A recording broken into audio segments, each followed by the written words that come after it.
السلام علیکم ورحمۃ اللہ وبرکاتہ۔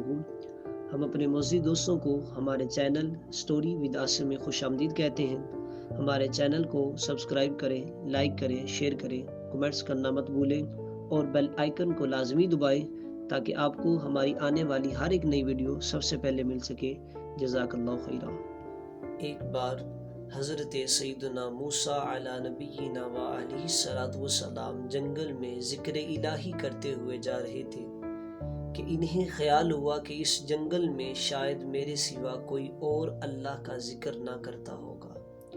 اللہ عز و جل نے وحوش و طیور، درندوں اور پرندوں کو حکم دیا کہ ہمارے ذکر کی آواز بلند کرو، تو اس قدر اللہ کے ذکر کی آواز آئی کہ حضرت موسیٰ علیہ الصلوۃ والسلام سجدے میں گر گئے اور عرض کیا، اے اللہ عز و جل، کیا زمین کے نیچے بھی تیرا ذکر ہوتا ہے؟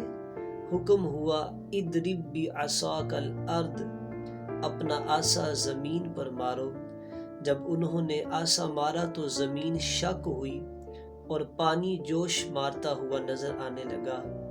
حکم ہوا، اس پر بھی عصا مارو۔ آپ نے اس پر بھی عصا مارا، ایک سیاہ پتھر نمودار ہوا۔ حکم ہوا، اس پر بھی عصا مارو۔ آپ علیہ السلام نے اس پر بھی عصا مارا تو وہ پتھر شک ہوا اور ایک سبز جانور نکلا جو اللہ عز و جل کا ذکر کر رہا تھا۔ آپ علیہ السلام نے اس سے پوچھا، تیری پیدائش کو کتنا زمانہ ہوا؟ اس نے کہا 300 برس۔ آپ نے پھر پوچھا، تیرا کام کیا ہے؟ اس نے کہا، اللہ عز و جل کے ذکر سے بہتر کون سا کام ہے؟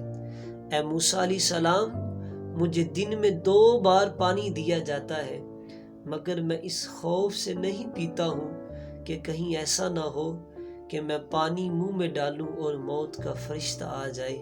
یہ کہہ کر اندر غائب ہو گیا اور پھر پتھر پانی کے نیچے چلا گیا، پھر زمین برابر ہو گئی۔